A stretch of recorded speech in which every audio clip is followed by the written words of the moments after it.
നമ്മുടെ കരങ്ങൾ ഉയർത്തി കർത്താവിനെ മഹത്വപ്പെടുത്താം.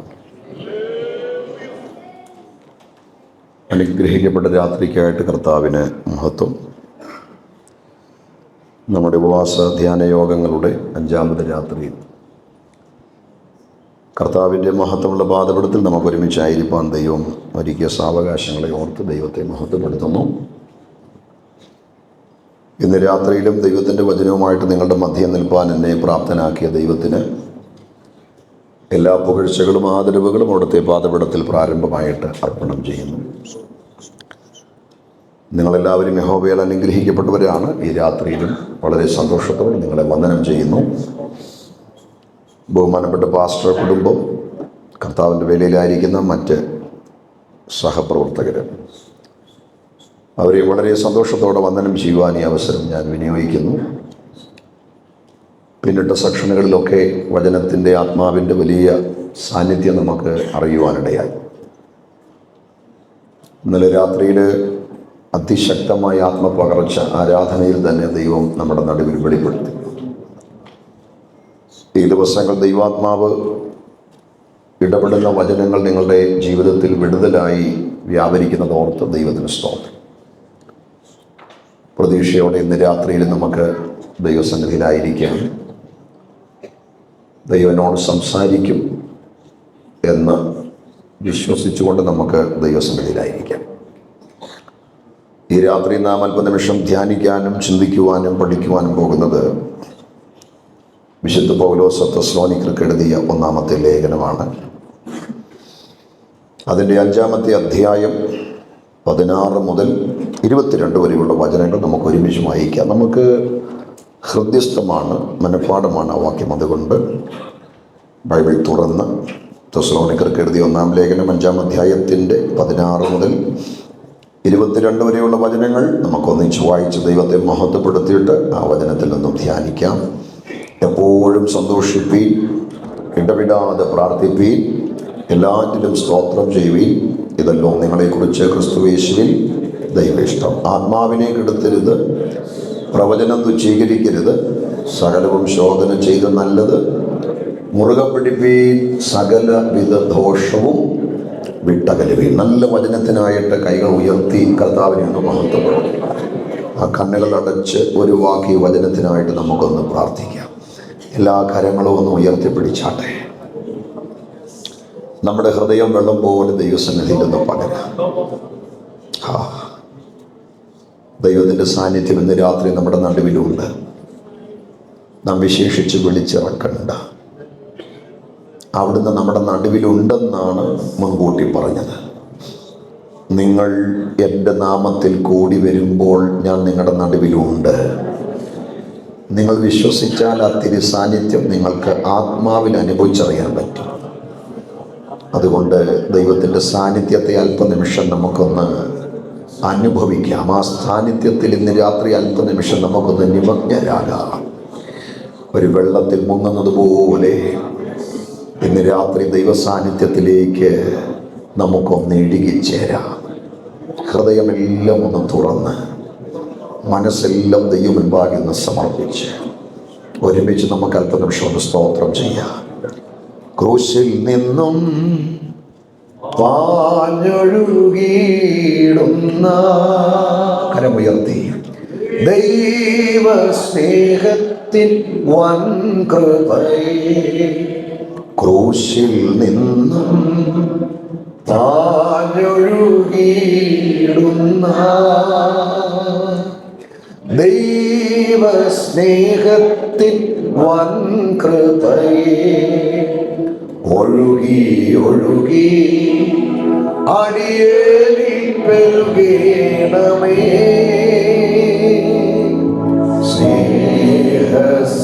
സ്നേഹസാഗരമാ സ്നേഹമാം ദൈവമേ, നീ എന്നിൽ അനുദിനവും വളരേണമേ, ഞാനോ കുറയണമേ. സ്നേഹമാം ദൈവമേ, നീ എന്നിൽ അനുദിനവും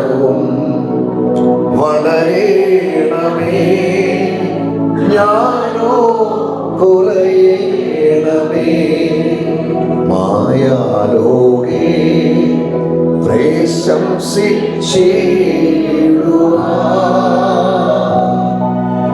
യാതൊന്നും ഇല്ലല്ലോ പ്രാണനാഥ മായാലോകേ.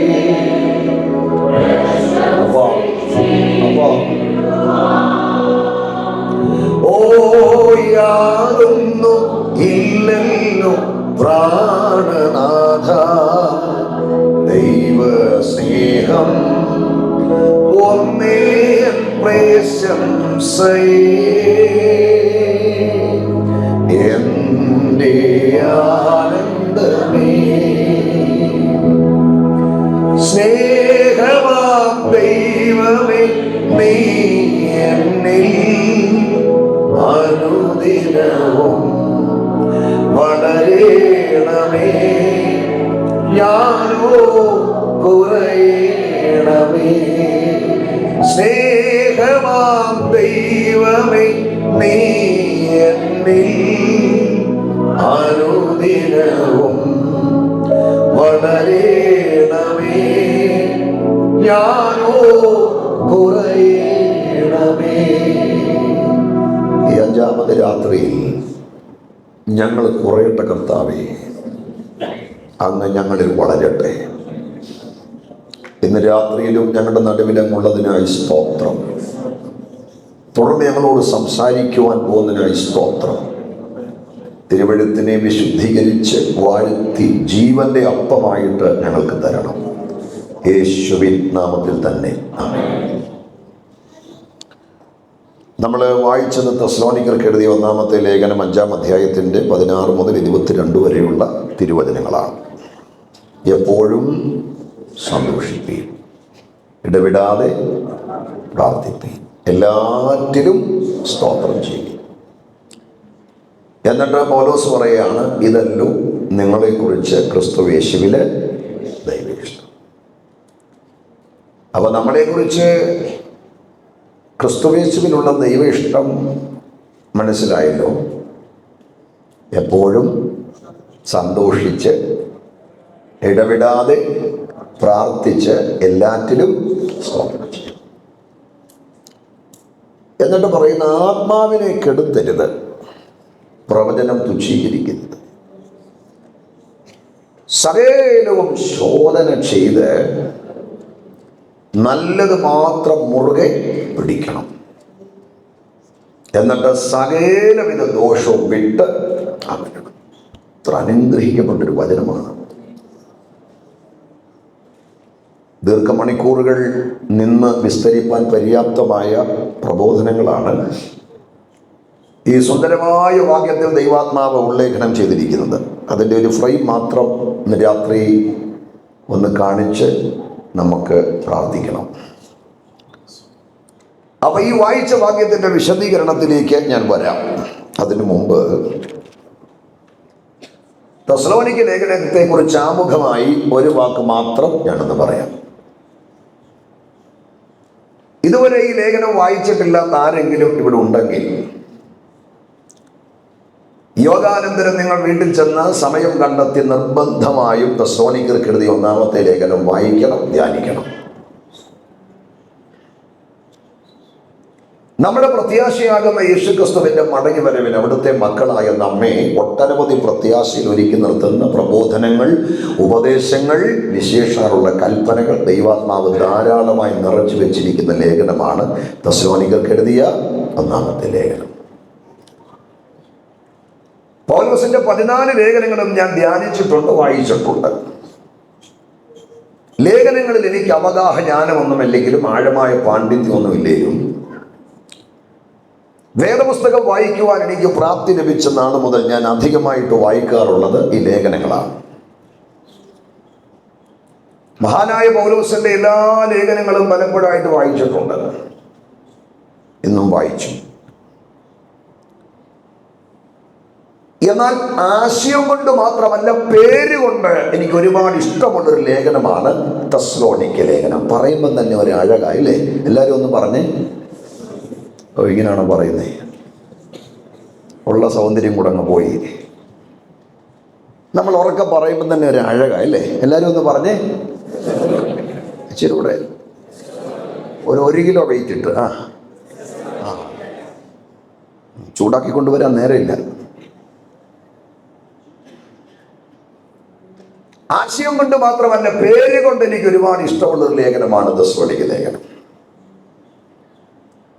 3 പെൺമക്കളെയാണ് കർത്താവ് എനിക്ക് ദാനമായിട്ട് നൽകിയത്. പലപ്പോഴായിട്ട് ഞാൻ കുഞ്ഞുങ്ങളുടെ കാര്യം ഇവിടെ പറഞ്ഞിട്ടുണ്ട്.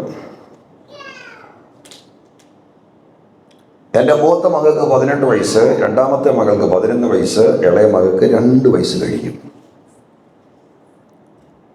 അപ്പൊ എൻ്റെ ഇളയ മകൾക്ക് ഈ തെസ്സലോനിക്ക എന്ന പേരിടണമെന്നായിരുന്നു എൻ്റെ ആഗ്രഹം.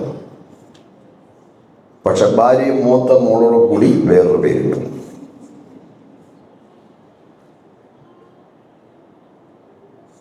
ഇവളെ കാണുമ്പോഴെല്ലാം എൻ്റെ മനസ്സിൽ ഓടി വരുന്നത് തെസ്സലോനിക്കയാണ്. ഞാൻ ഈ യാത്ര കഴിഞ്ഞൊക്കെ ചെല്ലുമ്പോൾ കുഞ്ഞ് ഓടി വരുമ്പോൾ ഭാര്യയുടെ തുമ്മ കൊടുത്തിട്ട് ഞാൻ ചോദിക്കും, തെസ്സലോനിക്കയാണോ? അപ്പം എന്നെ നോക്കി പൊട്ടിച്ചിരിക്കാറുണ്ട്. അപ്പോൾ ആശയം കൊണ്ട് മാത്രമല്ല, പേര് കൊണ്ട് എനിക്ക് ഒരുപാട് ഇഷ്ടമുള്ളൊരു ലേഖനമാണ് തെസ്സലോനിക്ക ലേഖനം. അപ്പം ഇന്ന് രാത്രിയിലെ അല്പനിമിഷം നാം ഒരുമിച്ച് ധ്യാനിക്കുന്നത് 1 തെസ്സലോനിക്കർക്ക് എഴുതിയ ലേഖനമാണ്. ഞാൻ ഈ വാക്യത്തിന്റെ വിശദീകരണത്തിലേക്ക് കടക്കാനാവുന്ന ശ്രമിക്കാം. അതിനു മുമ്പ് ഈ ലേഖനത്തിൽ നിന്നും ആമുഖമായിട്ട് ഒരു 3 കാര്യം ഒന്ന് പറയാം. 1, ഈ ലേഖനം പൗലോസ് എഴുതാനുണ്ടായ സാഹചര്യം. 2, ഈ ലേഖനത്തിലൂടെ പൗലോസിന് തെസ്സലോനിക്ക സഭയെക്കുറിച്ചുള്ള ലക്ഷ്യങ്ങൾ. 3, ഈ ലേഖനത്തിലെ പ്രധാന വിഷയം. ഇത് 3, 1, 2, 3 എന്ന ക്രമത്തിൽ പറഞ്ഞിട്ട് ഈ വാക്യത്തിന്റെ വിശദീകരണത്തിലേക്ക് കടക്കാൻ ശ്രമിക്കാം.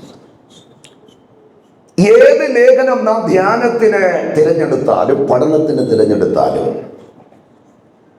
ഈ 3 കാര്യം നമുക്ക് മനസ്സിലാക്കാൻ കഴിഞ്ഞാൽ നാം വായിക്കുന്ന ഏത് ലേഖനവും വ്യാഖ്യാനിയുടെ സഹായമില്ലാതെ നിഷ്പ്രയാസം നമുക്ക് ഗ്രഹിക്കാൻ പറ്റും. എൻ്റെ ഒരു എക്സ്പീരിയൻസ് ആണ് ഞാൻ പറഞ്ഞത്.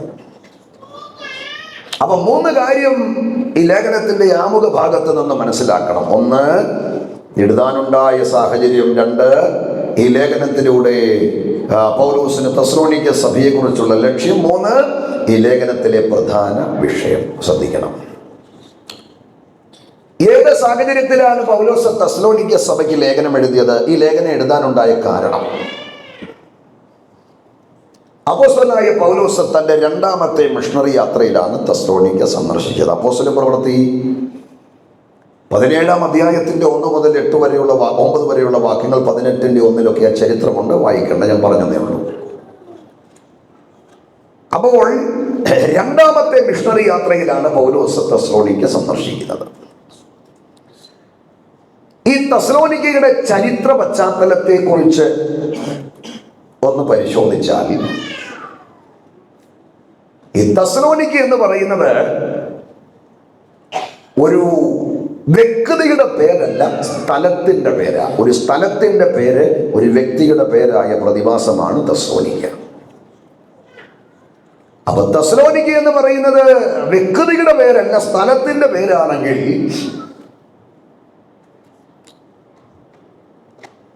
അതാരാണ്?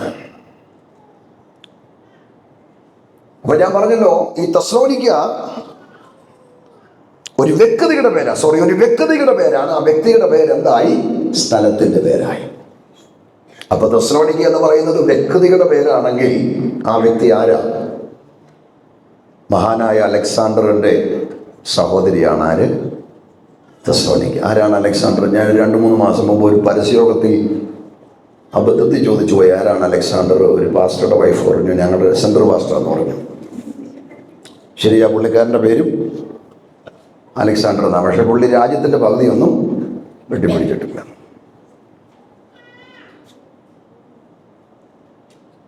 മുപ്പത്തിമൂന്ന് വയസ്സിനകത്ത് പ്രപഞ്ചത്തെ ഉറപ്പിച്ച ലോകം കണ്ട ഏറ്റവും കരുത്തനായ ഒരു ഭരണാധികാരിയായിരുന്നു. ആര്?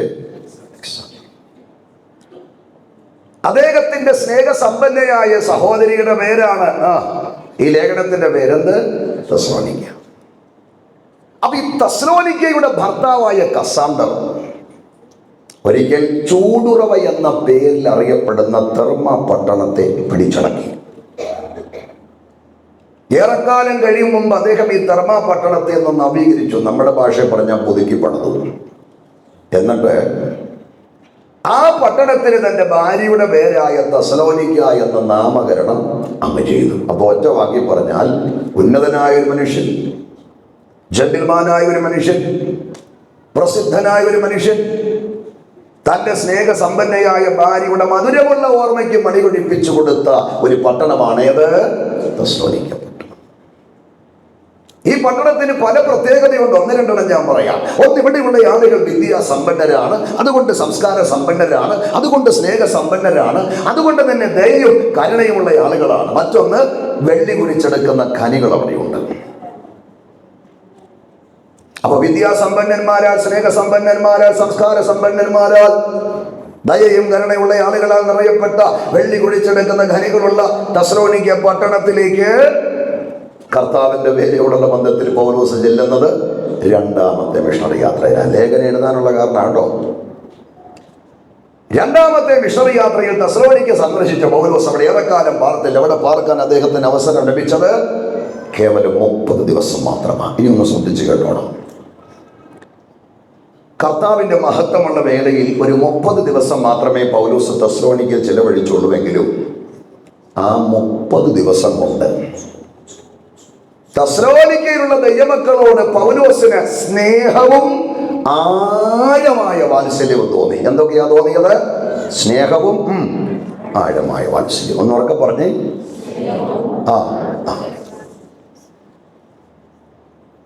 ഒരുപാട് ഇടങ്ങളിൽ അദ്ദേഹം പോയിട്ടുണ്ട്, പ്രവർത്തിച്ചിട്ടുണ്ട്, പാർത്തിട്ടുണ്ട്, ഒക്കെ ശരിയാ. പക്ഷെ 30 ദിവസം കൊണ്ട് തെസ്സലോനിക്കയിലുള്ള ദൈവമക്കളോട് സ്നേഹം മാത്രമല്ല, ആഴമായ വാത്സല്യം തോന്നി. ആ സ്നേഹത്തെക്കുറിച്ച്, ആ വാത്സല്യത്തെക്കുറിച്ച് അറിയണമെങ്കിൽ ഈ ലേഖനം പരക്കെ ഒന്ന് വായിച്ചാൽ മതി. ഈ ലേഖനത്തിന്റെ പല ഭാഗങ്ങളിൽ തെസ്സലോനിക്കയിലുള്ള ദൈവമക്കളോടുള്ള വാത്സല്യത്തെക്കുറിച്ച്, സ്നേഹത്തെക്കുറിച്ച് വരമൊഴിയായി അദ്ദേഹം രേഖപ്പെടുത്തിയിട്ടുണ്ട്. അങ്ങോട്ട് പോകാൻ നേരമില്ല. അവ എന്നെ അത്ഭുതപ്പെടുത്തിയ ഒരു കാര്യമാണ്. ചുമ്മാതെ ആരോടെങ്കിലും സ്നേഹം തോന്നുമോ? വാത്സല്യം തോന്നുമോ? ഇല്ല. വെറുതെ ആരോട് സ്നേഹവും വാത്സല്യം തോന്നുകയില്ലെന്ന്. കേവലം 30 ദിവസം കൊണ്ട് തെസ്സലോനിക്കയിലുള്ള വിശ്വാസികളോട് സ്നേഹവും ആഴമായ വാത്സല്യവും പൗലോസിന് തോന്നാനുള്ള കാരണമല്ല. ആ കാരണത്തെ കുറിച്ച് ഞാൻ ഒന്ന് ചിന്തിച്ചപ്പോൾ ഒരു 3 കാരണമുണ്ട്. 3 കാരണം. ഒന്ന് ശ്രദ്ധിച്ച് കേട്ടോണേ, സഭയ്ക്ക് ബാധകമാണ്. ഒന്ന്, അവർ വെച്ചുകൊടുത്ത ആഹാരത്തിന് ടേസ്റ്റ് അല്ല, അത് എഴുതണ്ട കേട്ടോ, ഇല്ലാത്ത കാര്യമാണ്. 2, അവർ പാർക്കാൻ കൊടുത്ത പാർപ്പിട ക്രമീകരണത്തിന്റെ വിശാലതയല്ല.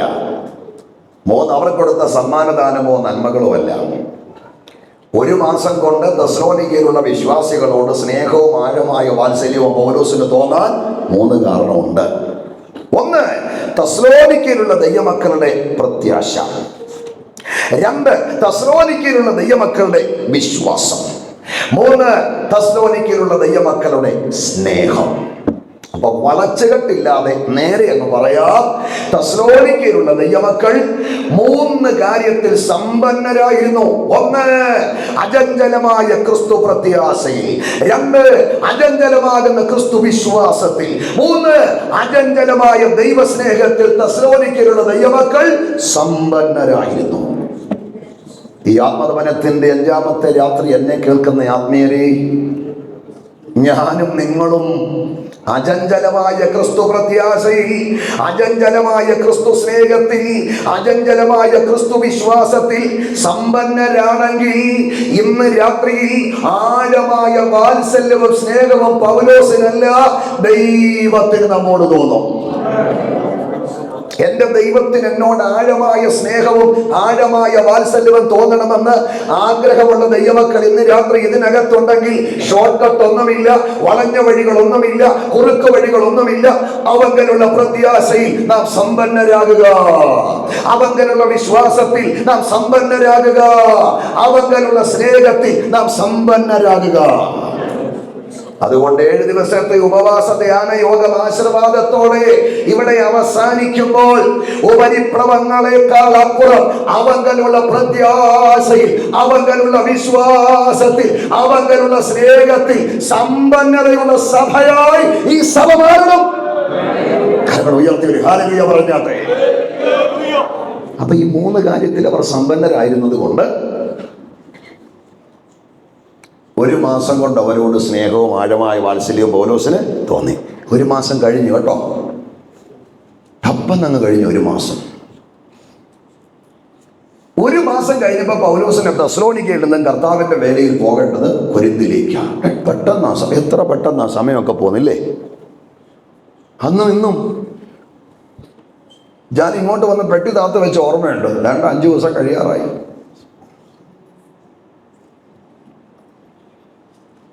പെട്ടെന്നാ സമയം പോകുന്നു. ഞാൻ ഇങ്ങോട്ട് വന്ന് നിന്ന് ഓർമ്മയുണ്ട്. പക്ഷേ 9 മണിയായി. ഉറക്കം വരുന്ന ആരെങ്കിലും ഉണ്ടെങ്കിൽ പേടിക്കേണ്ട, ഒന്ന് കണ്ണടച്ച് ഉറക്കുന്ന സമയം പോകും കേട്ടോ. ഇപ്പോൾ 9:45 പേടിക്കല്ലേ. പെട്ടെന്നാ സമയം പോകുന്നത്. 1 മാസം തപ്പന്ന് കഴിയുന്നു.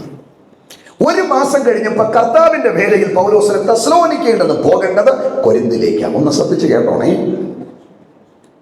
തെസ്സലോനിക്കയിലെ ശുശ്രൂഷ അവസാനിപ്പിച്ച്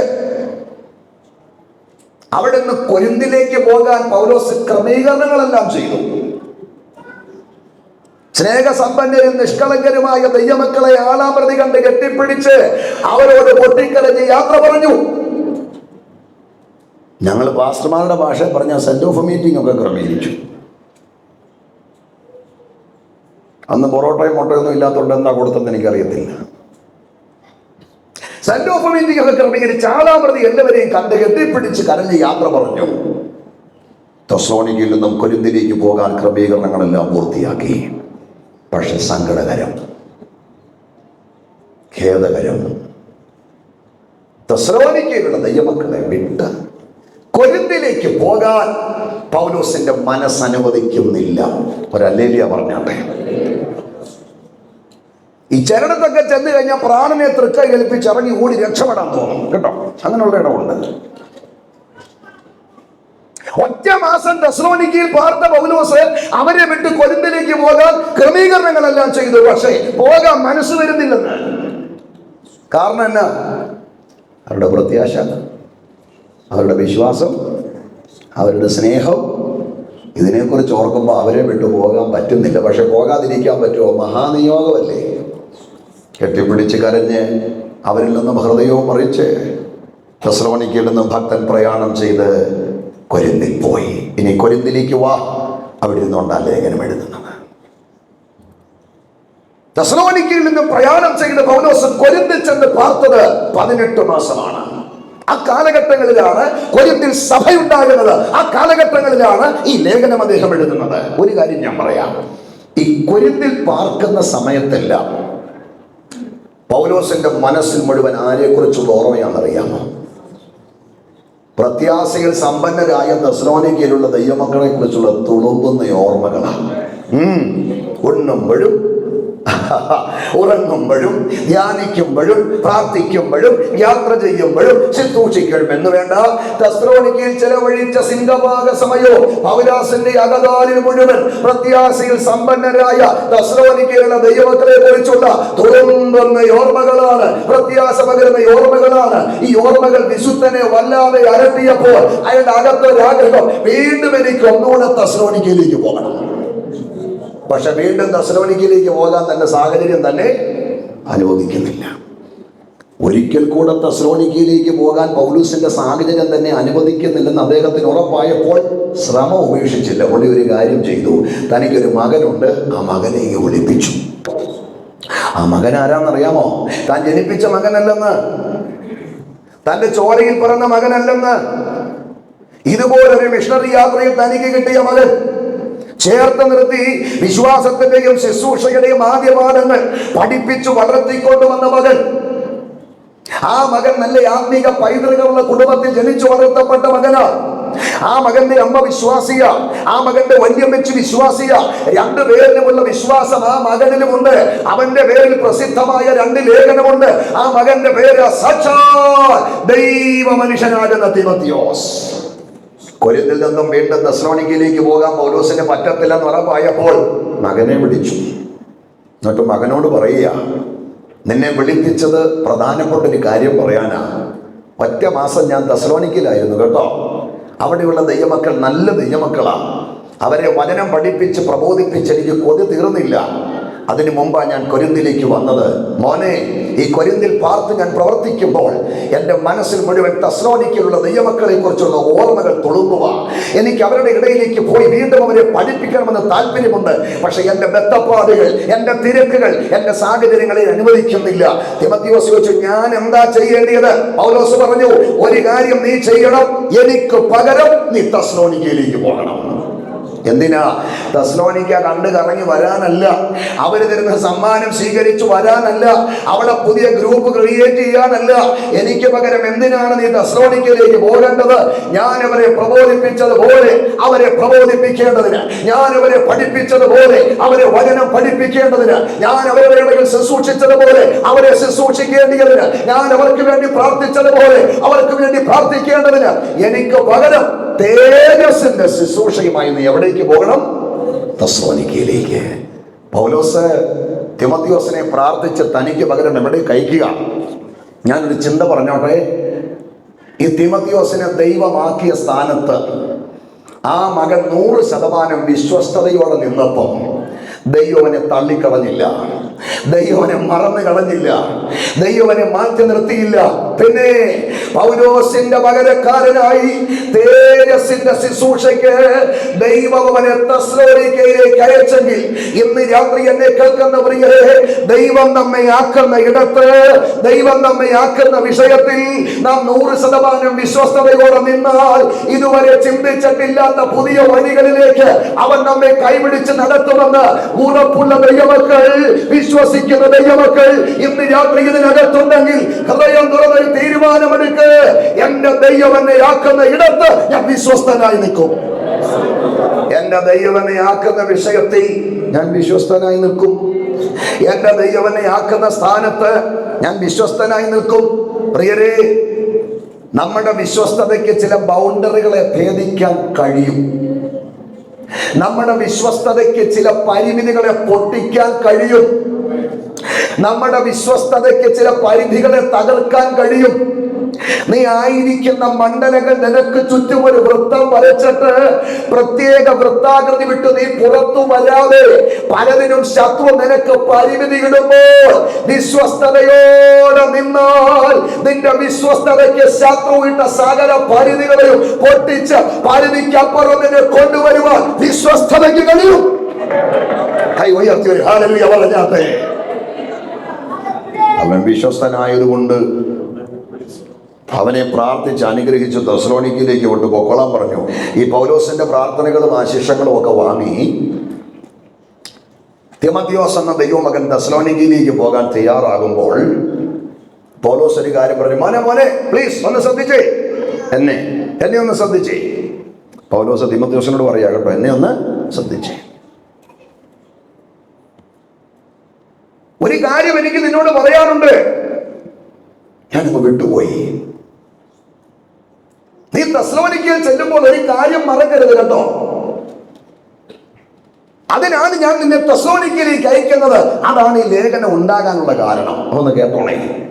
മോനെ തിമോത്തിയോസേ, നീ തെസ്സലോനിക്കയിൽ ചെന്ന് പാർത്ത് അവിടെയുള്ള ദൈവമക്കളുടെ ഇടയിൽ ശുശ്രൂഷിക്കുമ്പോൾ ഒരു കാര്യം ചെയ്യാൻ എൻ്റെ കുഞ്ഞു മറക്കരുത്.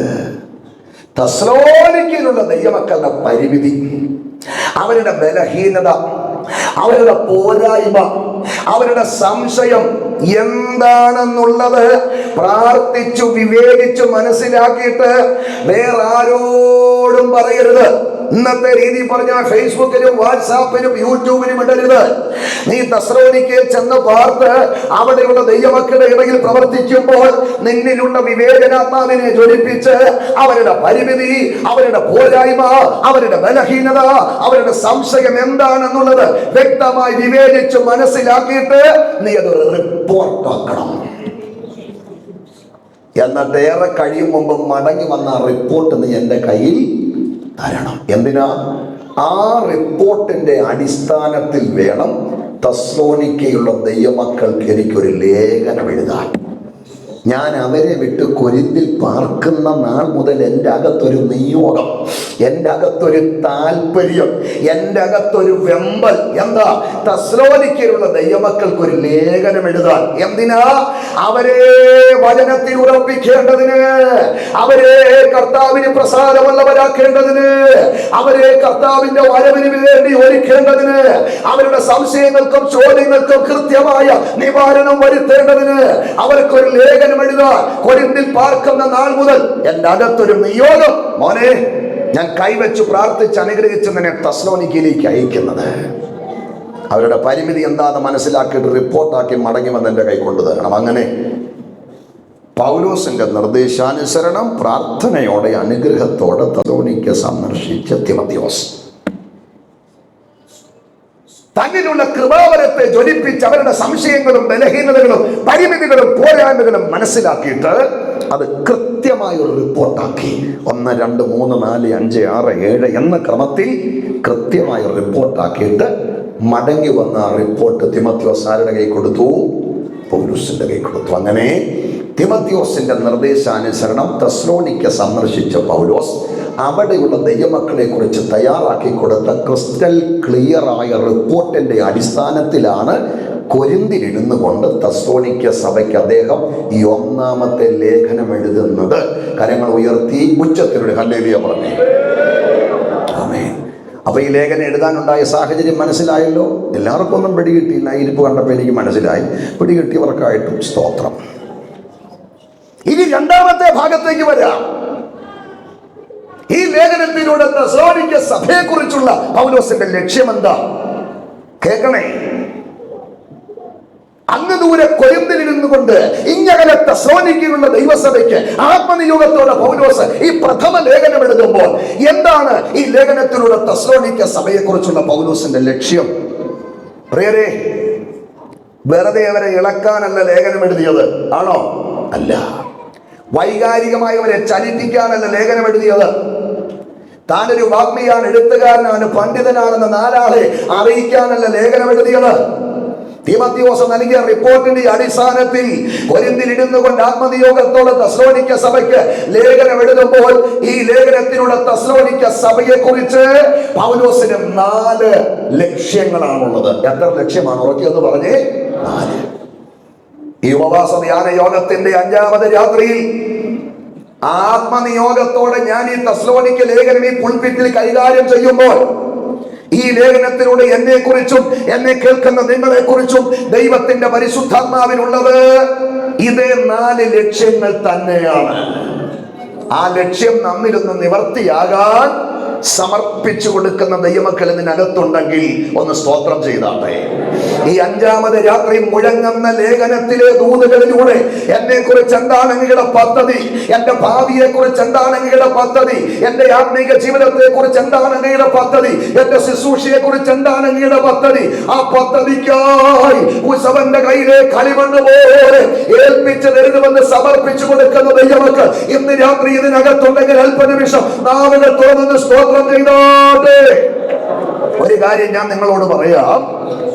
ദൈവത്തിന്റെ വചനത്തിന് അത്ഭുതങ്ങളെ ചെയ്യാൻ കഴിയും. വിശ്വസിക്കുന്നവരെ രാമൻ പറഞ്ഞേ. ദൈവത്തിന്റെ വചനത്തിന് ഉടഞ്ഞതിനെ പണിയാൻ കഴിയും. ഒരാമൻ പറഞ്ഞാട്ടെ. ദൈവത്തിന്റെ വചനത്തിന് പുകയുന്ന തിരിയെ കത്തിക്കാൻ കഴിയും. ദൈവത്തിന്റെ വചനത്തിന് ചതഞ്ഞയോടെ മുറിക്കാതെ പണിയാൻ കഴിയും. ദൈവത്തിന്റെ വചനത്തിന് അസാധ്യമായതൊന്നുമില്ല എന്ന് വിശ്വസിക്കുന്ന ദൈവമക്കൾ ഇതിനകത്തുണ്ടെങ്കിൽ മൗനമായിരിക്കരുത്. അതരങ്ങൾ തുറന്ന് ദൈവത്തെ സ്തുതിച്ചുകൊണ്ടിരിക്കണം. ഒന്നുകൂടെ തെളിച്ചു പറഞ്ഞാൽ, വചനത്തിന്റെ മുമ്പിൽ അഴിയാത്ത ബന്ധനങ്ങളില്ല, വചനത്തിന്റെ മുമ്പിൽ തുറക്കാത്ത വാതിലുകളില്ല, വചനത്തിന്റെ മുമ്പിൽ തുറക്കാത്ത പ്രശ്നങ്ങളില്ല, വചനത്തിന്റെ മുമ്പിൽ പൊട്ടി വീഴാത്ത ചെങ്ങലകളില്ല, വചനത്തിന്റെ മുമ്പിൽ മാറിപ്പോകാത്ത രോഗങ്ങളില്ല. അത് വിശ്വസിക്കുന്ന ദൈവമക്കൾ ആ കരമൊന്ന് അടിച്ച് ആത്മാവിൽ നിന്ന് ബലപ്പെട്ടേ.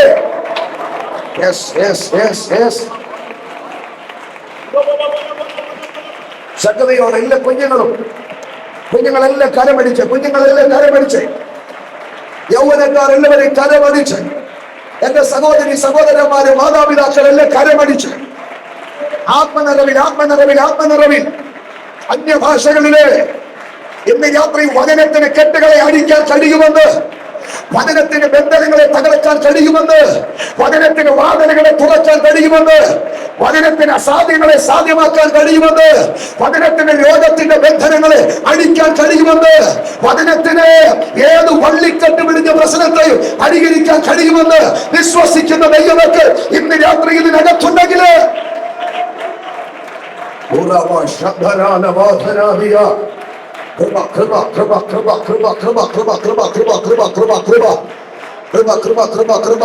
ഡോക്ടേഴ്സ് തള്ളിക്കളഞ്ഞ പ്രശ്നങ്ങൾ പരിഹരിക്കാൻ വചനത്തിന് ശക്തിയുണ്ടെന്ന്, കത്തി കൂടാതെ സർജറി നടത്താൻ വചനത്തിന് ശക്തിയുണ്ടെന്ന്, നിന്റെ ഇൻസുലിനെ പ്രൊഡ്യൂസ് ആക്കാൻ വചനത്തിന് ശക്തിയുണ്ടെന്ന്, പഴക്കം ചെന്ന് മാറാതെ നിന്റെ അസ്ഥിക്കകത്ത്, രക്തത്തിനകത്ത്, ഞരമ്പിനകത്ത്, ആന്തരിക അവയവത്തിനകത്ത് വിട്ടുപോകില്ല എന്ന് വാദിച്ച് എത്ര പോലെ പറ്റിപ്പിടിച്ച് കിടക്കുന്ന രോഗത്തിന്റെ കെട്ടുകളെ വലിച്ചടിക്കുക ഇന്ന് രാത്രി വചനത്തിന് ശക്തിയുണ്ടെന്ന്.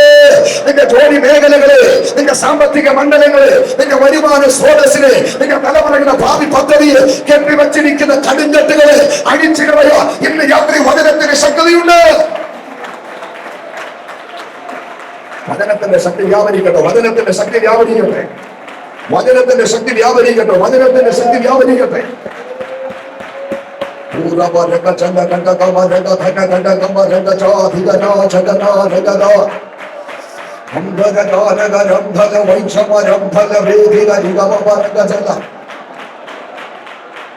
എന്റെ വചനത്തിന് ബന്ധനമില്ലല്ലോ.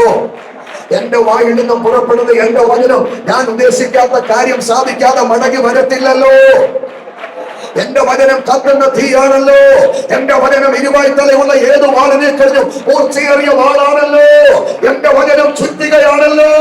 ദൈവത്തിന്റെ വചനം ചുറ്റികയാണെങ്കിൽ നിന്റെ മുമ്പിൽ മാറാതെ തലപൊക്കി നിൽക്കുന്ന പർവ്വത സമാനമായ പ്രതിസന്ധികളെ തവണ പൊടിയാക്കാൻ വചനത്തിന് കരുത്തുണ്ടെന്ന്. വചനം തീയാണെങ്കിൽ നിന്റെ മുമ്പിൽ നിൽക്കുന്ന പ്രതിസന്ധികളെ ചാമ്പലാക്കാൻ വചനത്തിന് ശക്തിയുണ്ടെന്ന്.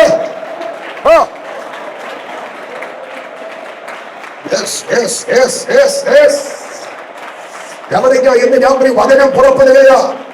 വചനം അയച്ച് സൗഖ്യമാക്കുന്ന യഹോവ മാതാവേ, നിന്റെ തലമുറയായിരിക്കുന്ന ഇടത്തേക്ക് വചനം പുറപ്പെടുകയാ. നിന്റെ പ്രിയപ്പെട്ടവരായിരിക്കുന്ന ഇടത്തേക്ക് വചനം പുറപ്പെടുകയാ. വചനം ഇന്ന് രാത്രി ചില അമിക്കേറുകളെ ഖണ്ഡിച്ചു കളയുകയാ. വചനം ഇന്ന് രാത്രി ചില മരണത്തിന്റെ കെട്ടുകളെ അഴിക്കുകയാണ്.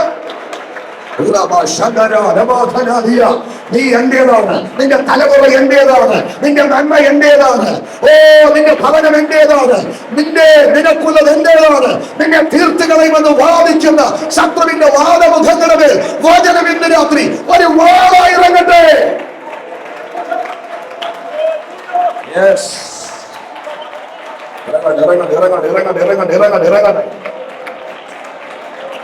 വലിയ വിടുതലുകൾ ചെയ്യാൻ വചനത്തിന് കഴിയും.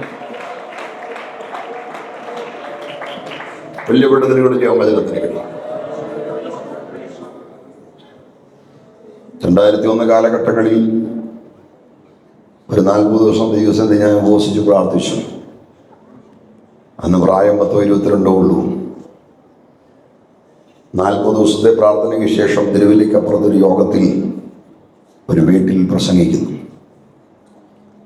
12 മണിക്ക് യോഗം അവസാനിപ്പിച്ച് ഞാൻ കാറ്റുകൊണ്ടിരിക്കുമ്പോൾ വെണ്ണിക്കുളത്തിനപ്പുറത്തു നിന്നും എൻ്റെ ഒരു സ്നേഹിതൻ ബൈക്കിൽ പാഞ്ഞു വന്നു. എന്നോട് പറഞ്ഞു, വേഗം വാഹനത്തിൽ കയറ്. ഞാൻ പറഞ്ഞു, ഭക്ഷണം കഴിക്കാം. അത് പിന്നെ കഴിക്കാം, വേഗം കയറ്. എമർജൻസി ആയിട്ടൊരു വിഷയമുണ്ട്, പ്രാർത്ഥിക്കണം. ഞാൻ ചാടി ബൈക്കിൽ കയറി. ആർക്ക് വേണ്ടിയാണ് പ്രാർത്ഥിക്കേണ്ടത്, എന്താണ് പ്രാർത്ഥനാ വിഷയം എന്ന് ചോദിക്കാനുള്ള സമയം കിട്ടിയില്ല. ബൈക്ക് വിളിച്ചു കയറ്റി. കേവലം 15 മിനിറ്റ് കൊണ്ട്, ഒരു 18 മിനിറ്റ് കൊണ്ട് കുറ്റപ്പുഴയ്ക്ക് അപ്പുറത്തു നിന്ന് അദ്ദേഹത്തിനെ വെണ്ണിക്കുളത്തിനപ്പുറത്ത് ബോധമുള്ളവർ പറയുന്ന സ്ഥലത്ത് എത്തിച്ചു. അവിടെ ചെന്നപ്പോൾ കുന്നിന് മുകളിൽ ഒരു ചെറിയ വീട്. ആ വീട്ടിലെ ഹാളിൽ കുറച്ച് ദൈവമക്കൾ പ്രാർത്ഥിച്ചുകൊണ്ടിരിക്കുന്നു. 2 മണിയോടടുത്ത് ഞാനവിടെ ചെന്ന മാത്രമേ തന്നെ പാസ്റ്ററിക്ക് സമയം തന്നു. ഇന്നെന്ന പോലെ ഞാൻ ഓർക്കുന്നു, മാർക്കോസിന്റെ സുവിശേഷം 4-5 അധ്യായങ്ങൾ ആസ്പദീകരിച്ച് ഞാൻ 2 മണി തൊട്ട് പ്രസംഗിച്ചു. ഗദരദേശത്തിലെ ഭൂതഗ്രസ്തൻ്റെ സൗഖ്യത്തെക്കുറിച്ച്. 2 മണിക്ക് തുടങ്ങിയ ശുശ്രൂഷ ഏതാണ്ട് 3:30 ആയപ്പോൾ നിർത്തി. കത്തുന്ന അന്തരീക്ഷം, തീ കത്തുന്ന അന്തരീക്ഷം. അതും ഞാനൊരു ദീർഘമായ ഉപവാസം കഴിഞ്ഞ് എഴുന്നേൽക്കുന്ന ആ ദിവസമാണ്. തീ കത്തുന്ന അന്തരീക്ഷം. എൻ്റെ ശുശ്രൂഷ കഴിഞ്ഞ് ഞാൻ അവിടെ ഇരുന്നു. എൻ്റെ ശുശ്രൂഷയെ ഓർപ്പിച്ചുണർത്തിച്ചുകൊണ്ട് പാസ്റ്റർ ചില കാര്യങ്ങൾ സംസാരിക്കുമ്പോൾ ജനം വീണ്ടും ആത്മാവിൽ നിറയാൻ തുടങ്ങി. ജനം ആത്മാവിൽ നിറഞ്ഞപ്പോൾ ഒരു സംഭവം നടന്നു. അകത്തെ മുറിക്കകത്ത് നിന്നും ഒരു വെള്ള ചുരിദാറിട്ട പെൺകൊച്ച് മെല്ലെ മെല്ലെ ഇറങ്ങി വരികയാണ്. അവിടെ കയ്യിലൊരു കെട്ടുണ്ട്. കാലിലെ കെട്ട് പകുതി അഴിഞ്ഞിട്ടുണ്ട്. കാലിലെ കെട്ട് പകുതി അഴിഞ്ഞപ്പോൾ കാലൊരച്ചൊരച്ചവൾ നടന്നു വരികയാണ്. എല്ലാ കണ്ണുകളും അവളെ നോക്കി. അവൾ കസേരയിൽ വന്നിരുന്നു. വെള്ളം വേണമെന്ന് ആംഗ്യം കാണിച്ചു. വെള്ളം കൊടുത്തു. എല്ലാവരും ആരാധിക്കുകയാണ്. സകല കണ്ണുകളും അവളെ നോക്കുന്നു. ആ കൂടെ അവളും കൈയടിച്ച് ആരാധിക്കുകയാണ്. ആ പെങ്കൊച്ചാരായിരുന്നെന്നറിയാമോ? എരുമേലിക്കപ്പുറത്ത് നിന്നും പൈശാചിക ബന്ധനം മൂർധന്യാവസ്ഥയിലായി ഭ്രാന്ത് പിടിച്ചിട്ട് കയ്യും കാലും തുണി കൊണ്ട് കെട്ടി വണ്ടിക്കകത്ത് ബലാത്കാരമായി പിടിച്ച് പ്രാർത്ഥിക്കാൻ വേണ്ടി കൊണ്ടുവന്നതാണ്. ആ പെങ്കൊച്ചകത്തുണ്ടെന്നുള്ള കാര്യം അറിയത്തില്ല. പക്ഷേ പുറത്ത് ഹാളിൽ ദൈവത്തിൻ്റെ വചനം മുഴങ്ങിയപ്പോൾ ആരും ശാസിച്ചില്ല. അകത്ത് കിടന്നവരുടെ ബന്ധനം താനെ അഴിഞ്ഞു. ഇന്ന് രാത്രി വചനത്തിന് സൗഖ്യമാക്കാൻ കഴിവുണ്ടെന്ന് വിശ്വസിക്കുന്ന ദൈവമക്കൾ ഇതിനകത്തുണ്ടെങ്കിൽ അല്പനിമിഷം ആത്മാവിലെന്ന് ബലപ്പെട്ടെ. ദൈവാത്മാവിനോട് വ്യക്തമായി പറയുന്നു, ഈ അഞ്ചാമത് രാത്രി ദൈവത്തിന്റെ വചനം സഭയ്ക്ക് വേണ്ടി ചിലത് ചെയ്യുകയോ, സഭയ കുടുംബങ്ങൾക്ക് വേണ്ടി ചിലത് ചെയ്യുകയോ, കാര്യം നന്നായി ഒന്നടിച്ച് ആത്മാവിൽ അല്പനിമിഷം ഒന്ന് ശക്തിപ്പെടേ.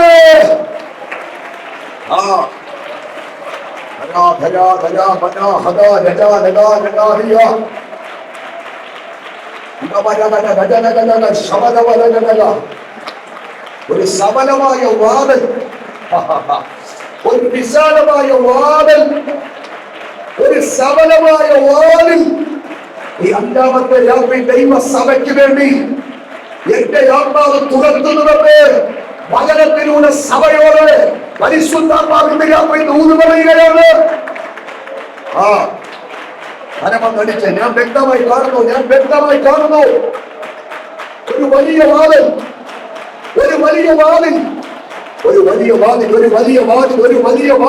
ഈ അഞ്ചാമത് രാത്രി സഭയ്ക്ക് വേണ്ടി ദൈവത്തിന്റെ കരം തുറക്കുന്നു.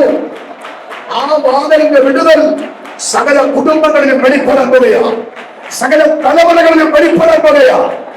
ഒരു കുടുംബം പോലും ശേഷിക്കാതെ സകലരിലും ആ വിടുതൽ വെളിപ്പെടും. വചനത്തിന്റെ മുമ്പിൽ അഴിയാത്തതില്ല പ്രിയരേ.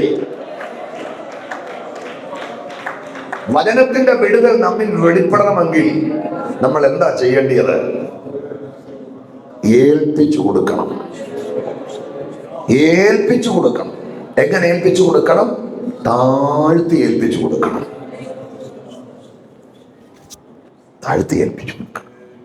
ഞാനൊന്നുമില്ലപ്പാ, എന്റെ വചനത്തിന്റെ വിടുതൽ എന്നിൽ വെളിപ്പെടണമെന്ന് താഴ്ത്തി ഏൽപ്പിച്ചു കൊടുക്കണം. മറിയുടെ ആയിരിക്കും ദൈവത്തിന്റെ ദൂതൻ വന്നിട്ട് പറയാ, കൃപ ലഭിച്ചു മതി നിനക്ക്, നീ ഗർഭം ധരിച്ചൊരു മകനെ പ്രസവിക്കാൻ പോവുക. ആ മകൻ രക്ഷകനാണ്, പാപത്തിൽ നിന്നും വിടുവിക്കുന്നവനാണ്. ഇത് കേട്ട മറിയ ദൂതനോട് ചോദിച്ചു, പുരുഷനെ അറിയായികയാൽ എങ്ങനെയാ? വിവാഹം കഴിഞ്ഞില്ല, വിവാഹം നിശ്ചയിച്ചതേ ഉള്ളൂ. അപ്പൊ ദൈവം പറഞ്ഞു, അത് പുരുഷന്റെ അറിവോടെയല്ല കുഞ്ഞെ, അത്യുന്നതന്റെ ശക്തി നിന്റെ മേൽ നിഴലിടും, പരിശുദ്ധാത്മാവ് നിന്റെ മേൽ വരും. ആകയാൽ ഉത്ഭവിക്കുന്ന വിശുദ്ധ പ്രജ ദൈവപുത്രനെന്ന് വിളിക്കും. അത് കേട്ട മറിയ തലയൊന്ന് കുനിച്ച് കൈയൊന്ന് നീട്ടി ഒരു ചൂട് മുൻപോട്ട് വെച്ച് ഹൃദയം തുറന്നൊരു വാക്ക് പറഞ്ഞു, ഇതാ കർത്താവേ, അവിടുത്തെ ദാസി, അവിടുത്തെ വാക്കുപോലെ എനിക്ക് ഭവിക്കട്ടെ. മുഴങ്ങിയ വചനത്തിന്റെ മുമ്പിൽ മറിയെ ഏൽപ്പിച്ചു കൊടുത്തപ്പോൾ അടുത്ത ദിവസമല്ല, അടുത്ത മണിക്കൂറിലല്ല, ആ നിമിഷം സകല ജനത്തിനും കൃപ കൊടുക്കുന്ന കൃപയുടെ ഉറവിടമായവൻ അവരുടെ ഉദരത്തിൽ വന്നു. ഇന്ന് രാത്രി വചനത്തിന്റെ മുമ്പിൽ അണിയണിതോ എന്ന് സമർപ്പിക്കാൻ നീ തയ്യാറാണെങ്കിൽ ഈ യോഗം കഴിഞ്ഞല്ല, ഈ യോഗം നടക്കുമ്പോൾ തന്നെ വചനത്താലുള്ള ശക്തമായ വിടുതൽ നിങ്ങൾ വെളിപ്പെട്ടുകൊണ്ടിരിക്കുമെന്ന് തിരിച്ചറിയുന്ന ദൈവമക്കൾ ഇന്ന് രാത്രി ഉണ്ടെങ്കിൽ കരമടിച്ച് ആത്മാവിൽ ഏറ്റെടുക്കുക.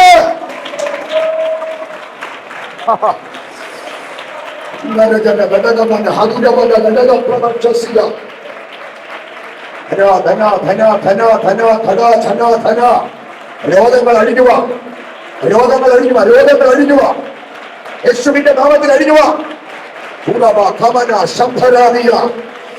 കൈവിഷപ്പോൾ അകത്ത് കിടക്കുന്ന കെട്ടുകൾ അഴിഞ്ഞുക. ഭയപ്പെടുത്തുന്ന ശക്തികൾ അഴിഞ്ഞുക. ഞാൻ മരിക്കും, ഞാൻ മരിക്കും, ഞാൻ മരിക്കുമെന്ന് നിന്റെ കാതിൽ ആരോ പറയുന്ന ആ പേരെന്ന് രാത്രി അഴിഞ്ഞുക.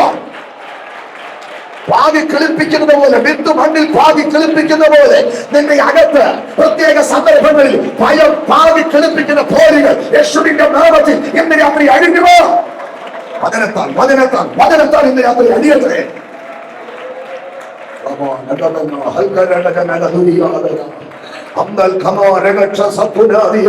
നിങ്ങൾ ഭൂമിയിൽ കെട്ടുന്നത് സ്വർഗത്തിൽ കെട്ടപ്പെടും, നിങ്ങൾ ഭൂമിയിൽ അടിക്കുന്നത് സ്വർഗത്തിൽ അടിക്കപ്പെടുമെന്ന് സഭയോട് ദൈവം പറഞ്ഞെങ്കിൽ അന്ന് തന്നെ അധികാരത്തിൽ നിന്നുകൊണ്ട് യേശുവിന്റെ നാമത്തിൽ ഇന്ന് രാത്രി ചിലതിനെ അഴിച്ചുവിടുകയാണ്.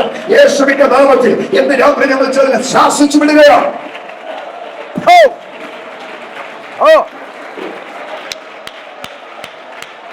യെസ്,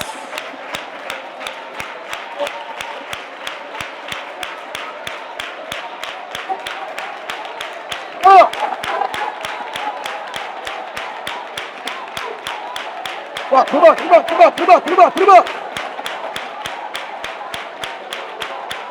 바라바라바라바라바라바라바. Yes.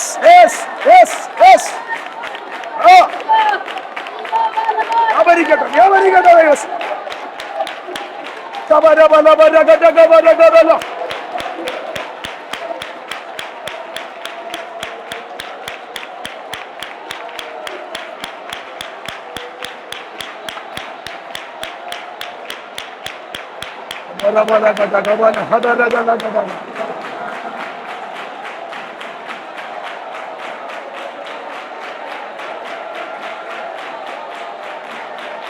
ധൂര ജഗദ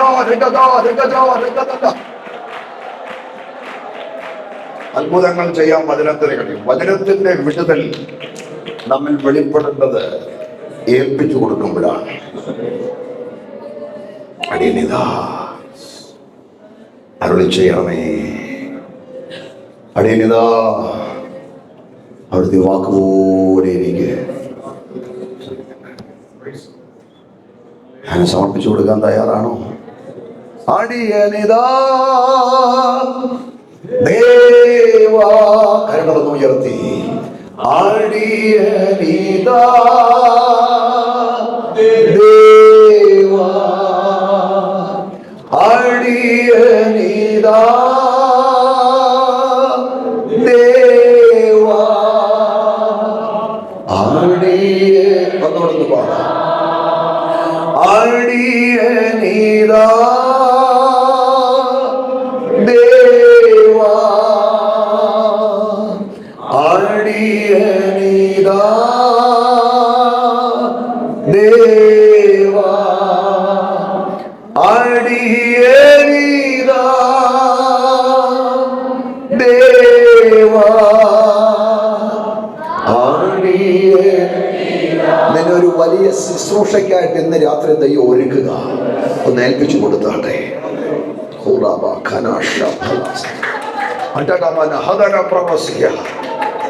നിന്നെ ഒരു വലിയ ദൈവ പദ്ധതിക്കായിട്ട് ഇന്ന് രാത്രി സ്വർഗ്ഗം ഒരുക്കുക. ഒന്ന് ഏൽപ്പിച്ചു കൊടുത്തേ. അനേകരോട് ദൂത് പറയാം, നിന്റെ നാവിലെ ഇന്ന് രാത്രി ദൈവം തൊടുകയാ. ഒന്ന് ഏൽപ്പിച്ചു കൊടുത്തേ.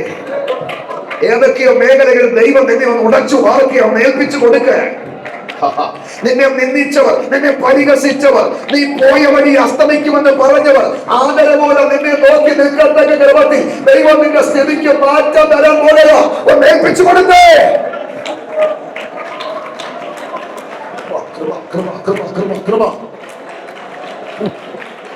വചനത്തിന്റെ വിടുതലുകളെ ചെയ്യാൻ കഴിയും.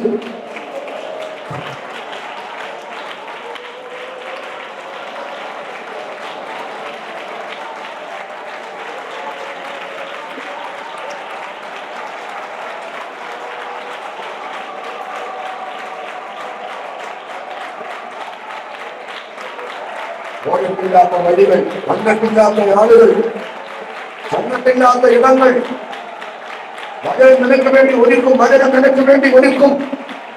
ഞാൻ നിനക്ക് മുൻപായി കടന്നു പോകുന്ന ദുർഘടങ്ങളെ നിരപ്പാക്കും, താമരവാദികളെ ഉടയ്ക്കും, ഇരുമ്പോരാമകളെ ഖണ്ഡിക്കുമെന്ന് പറഞ്ഞവൻ നിനക്ക് വേണ്ടി ഇന്ന് രാത്രി വചനം അയക്കുകയാണ്.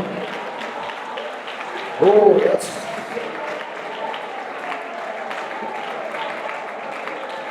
വൻ കാര്യങ്ങൾ ചെയ്യാൻ വചനത്തിന് കഴിയും.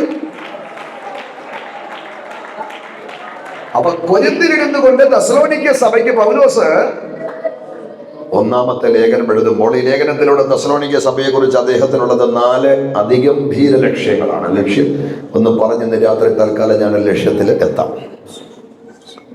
4 ഗംഭീര ലക്ഷ്യമാണ്. ലക്ഷ്യം 1, തെസ്സലോനിക്കയിലുള്ള വിശ്വാസികളെ, വിശേഷിപ്പിച്ച് അവിടെയുള്ള യുവ വിശ്വാസികളെ താൻ പഠിപ്പിച്ച വചനത്തിന്റെ അടിസ്ഥാന ഉപദേശ സത്യങ്ങളിൽ ഉറപ്പിക്കുക. നല്ല ലക്ഷ്യമാണോ? പിന്നെ ലക്ഷ്യം 2 ഒന്നുപോലെ ഗംഭീരമാണ്. കർത്താവിന് പ്രസാദകരമായ നിലയിൽ ഒരു വിശുദ്ധ ജീവിതം നയിക്കാൻ അവരെ പ്രബോധിപ്പിക്കുക. ലക്ഷ്യം 3 ഇച്ചിരി ഡിഫറൻറ്റാ. തൊടാൻ നമുക്ക് പറ്റുമെന്ന് തോന്നുന്നില്ല. മരിച്ചുപോയ തങ്ങളുടെ പ്രിയപ്പെട്ടവരെ ഓർത്ത് ദുഃഖിച്ചിരിക്കുന്ന തെസ്സലോനിക്കയിലെ വിശ്വാസികളെ ആശ്വസിപ്പിക്കുക. ലക്ഷ്യം 4 സുന്ദരമാണ്. യേശുക്രിസ്തുവിന്റെ വരവിനെ കുറിച്ചുള്ള അവരുടെ പ്രത്യാശയിൽ സ്ഥിരതയുള്ളവരായിരിക്കാൻ അവരെ പ്രോത്സാഹിപ്പിക്കുക. 4 ഹല്ലേലൂയ വരേണ്ടത് സമയമില്ലാത്തതുകൊണ്ട് ഒറ്റ ഒരെണ്ണം പറഞ്ഞാൽ മതി.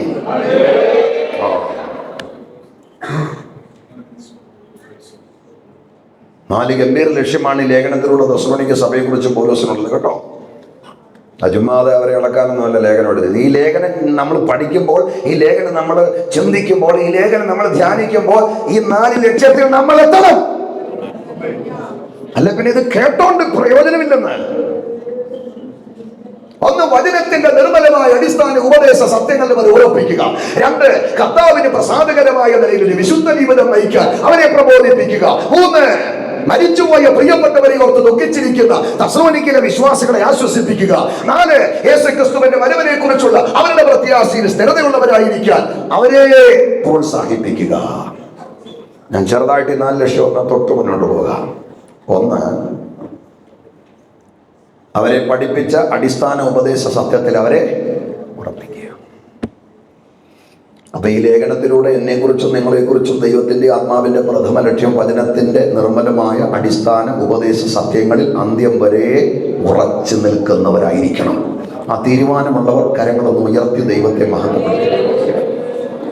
ശക്തിയോടെ ആര് മാറിയാലും, എന്ത് മാറിയാലും, ഏത് മാറിയാലും എന്റെ തൊണ്ടക്കുഴിയിൽ ശ്വാസമുള്ള ജീവന്റെ അവസാന തുടിപ്പ് വരെ ഞാൻ വചനത്തിന്റെ നിർമ്മലമായ ഉപദേശ സത്യത്തിന് വേണ്ടി ഉറച്ചു നിൽക്കുമെന്ന തീരുമാനമുള്ള ദൈവമക്കൾ ഇതിനകത്തുണ്ടെങ്കിൽ നിങ്ങൾ ധന്യരാണ്, നിങ്ങൾ അനുഗ്രഹീതരാണ്, നിങ്ങൾ ഭാഗ്യമേറിയവരാണ്. വചനത്തിന്റെ നിർമ്മലമായ ഉപദേശ സത്യത്തിന് വേണ്ടി ഉറച്ചു നിൽക്കുക. ഒരു കാര്യം ഞാൻ ജീവിതത്തിന്റെ പച്ചയായ അനുഭവത്തിൽ പറയാം. വചനത്തിന്റെ നിർമ്മലമായ ഉപദേശ സത്യത്തിന് വേണ്ടി ഉറച്ചു നിൽക്കുന്ന ദൈവവൈദ്യരെ ഒരിടത്തും നിന്റെ തലകുനിയാൻ, ഒരിടത്തും നീ പരാജയപ്പെടാൻ, ഒരിടത്തും നീ ലജ്ജിതനാകാൻ, ഒരിടത്തും തോറ്റ് പിന്നോട്ടോടാൻ നിന്റെ ദൈവം ഇടവരുത്തത്തില്ല. പലയിടത്തും നിന്റെ തല കുനിയുന്നത് കാണാം, പലയിടത്തും നീ നിന്ദിക്കപ്പെടുന്നത് കാണാം, പലയിടത്തും നീ തോറ്റ് പിന്നോട്ടോടുന്നത് കാണാം. നിന്റെ പ്രതിയോഗിയായവൻ അണിയറയിൽ 1000-ന് മൂർച്ച കൂട്ടുമ്പോൾ വചനത്തിന്റെ പവിത്രമായ ഉപദേശ സത്യത്തിന് വേണ്ടി വിശ്വസ്തയോടെ നിൽക്കുന്ന മകനെ, മകളെ, ഒരിടത്തും നിന്റെ തലകുനിയത്തില്ല, ഒരിടത്തും നീ പരാജയപ്പെടത്തില്ല, ഒരിടത്തും നീ തോറ്റ് പിന്നോട്ട് പോകത്തില്ല. ഉറപ്പുള്ളവരകത്തുണ്ടെങ്കിൽ ആത്മാവിൽ കൈകൾ തട്ടി ബലപ്പെട്.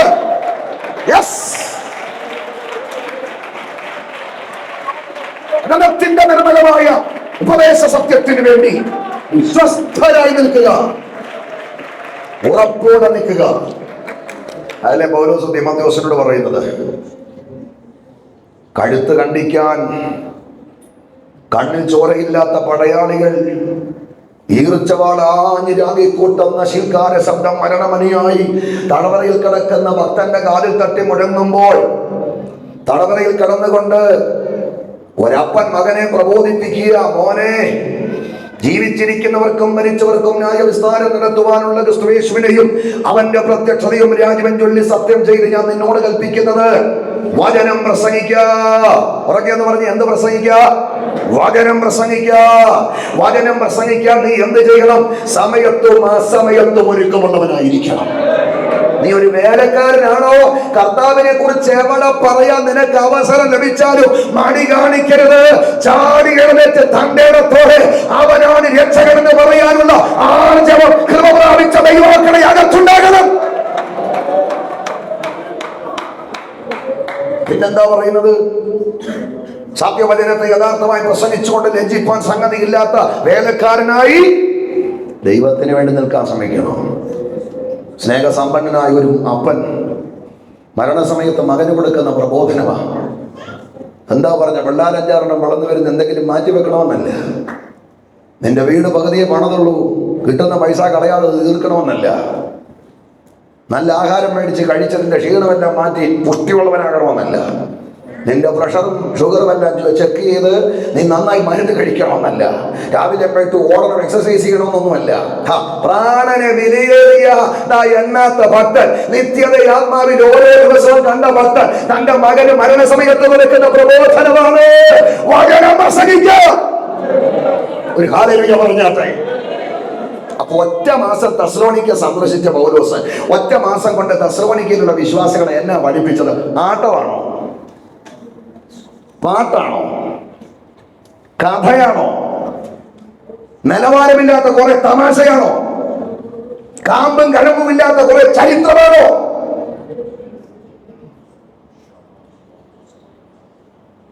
ഹല്ലേലൂയ.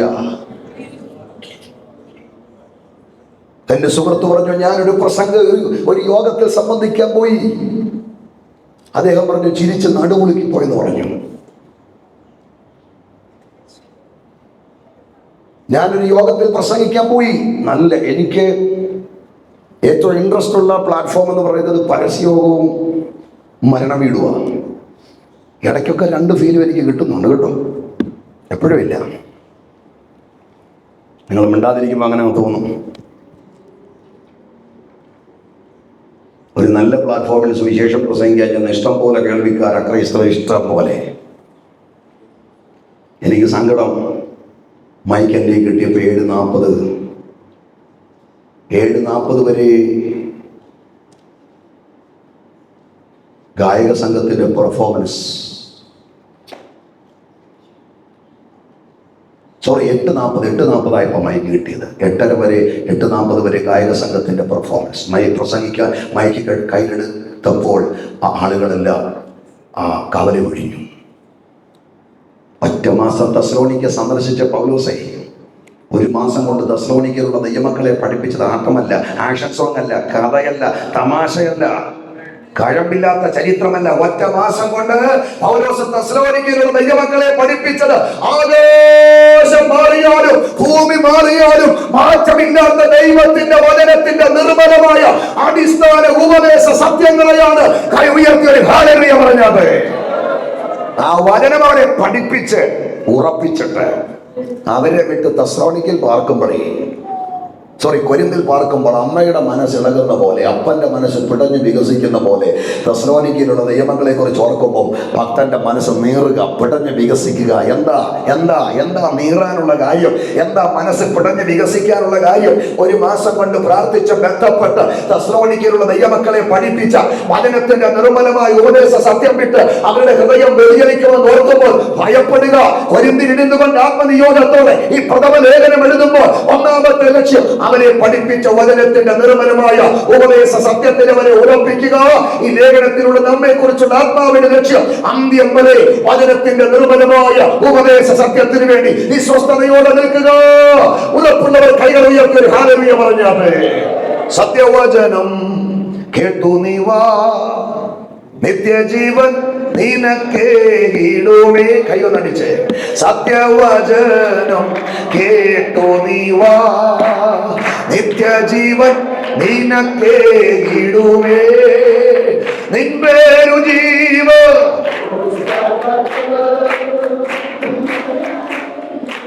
എഴുതിയിടുമേ നിന്റേരു ജീവ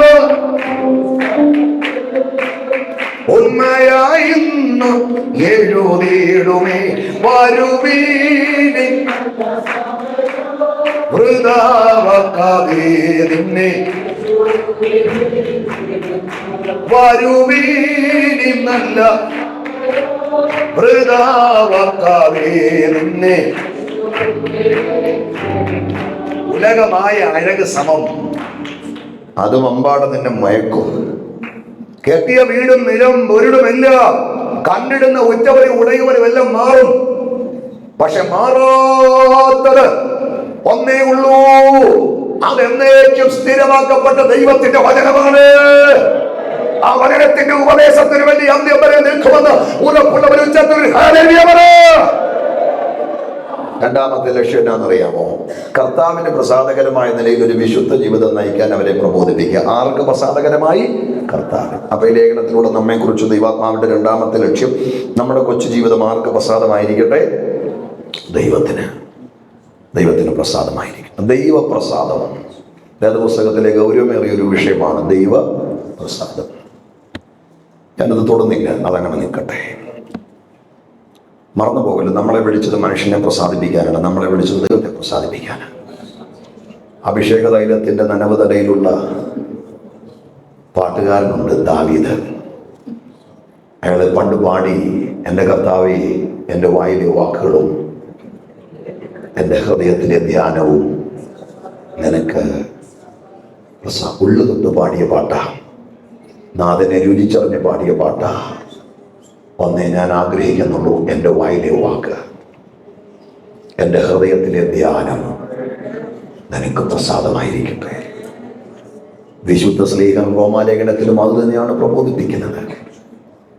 സഹോദരന്മാരെ, ദൈവത്തിന്റെ മനസ്സിനെ ഓർപ്പിച്ച് ഞാൻ നിങ്ങളെ പ്രബോധിപ്പിക്കുന്നത്, നിങ്ങൾ ഈ ലോകത്തിന് അനുരൂപരാകരുത്. നന്മയും പ്രസാദവും പൂർണ്ണതയുമുള്ള ദൈവഹിതം തിരിച്ചറിഞ്ഞ് മനസ്സുപുതുക്കി രൂപാന്തരപ്പെടും. നിങ്ങളുടെ ശരീരങ്ങളെ ജീവനും വിശുദ്ധിയും ദൈവത്തിന് പ്രസാദമുള്ള നമ്മളെ വിളിച്ചത് മനുഷ്യനെ പ്രസാദിപ്പിക്കാനല്ല, നമ്മളെ വിളിച്ചത് ദൈവത്തെ പ്രസാദിപ്പിക്കാനാണ്. എൻ്റെ ജീവിതം ദൈവത്തിന് പ്രസാദമാണെന്ന് ഉറപ്പുള്ളവർ ഹല്ലേലൂയ പറഞ്ഞേ. ദൈവത്തെ എങ്ങനെ പ്രസാദിപ്പിക്കാം? ദൈവത്തെ പ്രസാദിപ്പിക്കാൻ ഒറ്റ വഴിയുള്ളൂ, വിശുദ്ധ ജീവിതം. അതുകൊണ്ടാണ് ഈ ലേഖനത്തിൽ തന്നെ പൗലോസ് പറയുന്നത്, നിങ്ങളുടെ ഇഷ്ടമോ ദൈവത്തിന്റെ ശുദ്ധീകരണമാണ്, ശുദ്ധീകരണം കൂടാതെ ആർക്കും ദൈവത്തെ കാണാൻ. അപ്പൊ ദൈവത്തെ പ്രസാദിപ്പിക്കാനുള്ള വഴി വിശുദ്ധ ജീവിതമാണ്.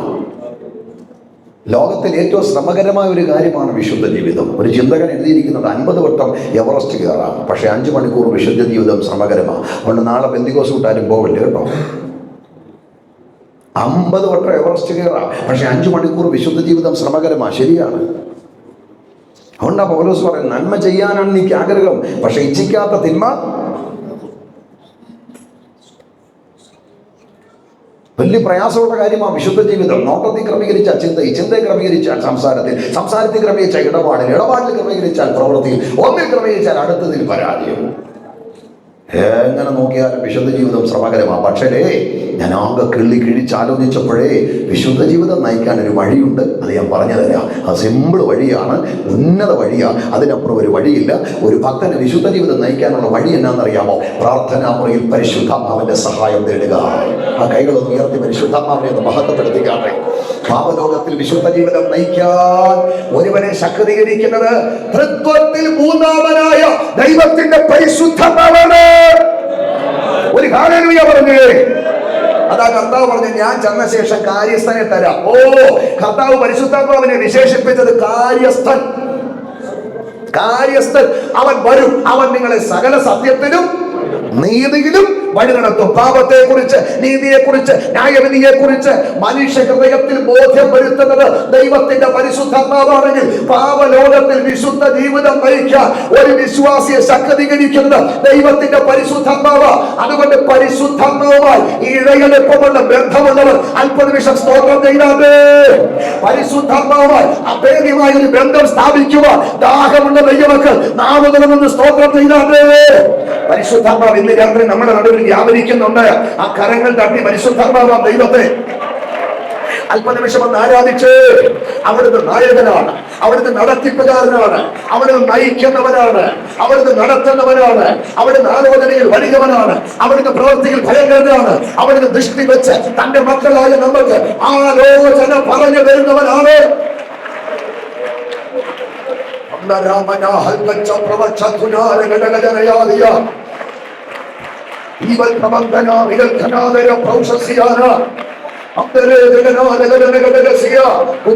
പരിശുദ്ധാത്മാവുമായി ഇടകലപ്പുമെന്ന ബന്ധത്തിലേക്ക് വാ. യൗവനക്കാരോ, പാപലോകത്തിലെ പരിശുദ്ധ ജീവിതം നയിക്കണമെങ്കിൽ പരിശുദ്ധാത്മാവായി ഇടകലപ്പുമെന്ന ബന്ധത്തിലേക്ക് പോ. മാതാവേ, പിതാവേ, അമ്മേ, ഈ പാപലോകത്തിൽ ഒരു വിശുദ്ധ ജീവിതം നയിക്കണമെങ്കിൽ പരിശുദ്ധാത്മാവുമായി ഒരു ഇടകലപ്പുമെന്ന ബന്ധത്തിലേക്ക് നമുക്ക് വരാം. ഈ ആത്മകമനത്തിന്റെ 5ാമത്തെ രാത്രി പരിശുദ്ധാത്മാവുമായി ഒരു അഭേദ്യ ബന്ധത്തിന് തയ്യാറായ ദൈവമക്കൾ ഇതിനകത്തുണ്ടെങ്കിൽ ഏൽപ്പിച്ചു കൊടുത്തേ.